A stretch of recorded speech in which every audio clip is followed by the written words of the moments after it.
प्रकाश आंबेडकरांनी जैन मुनींची भेट घेतलेली आहे। ट्रस्टी जमीन विकू शकत नाही असं प्रकाश आंबेडकर यांनी म्हटलंय। बदल करण्यासाठी न्यायालयात जावं लागतं असंही आंबेडकर यांनी विधान केलंय।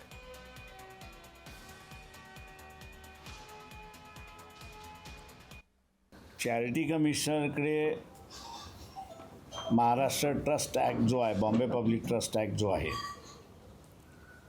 त्याच्या 36(1) या कलमाखाली चॅरिटी कमिशनरची परमिशन घेतल्याशिवाय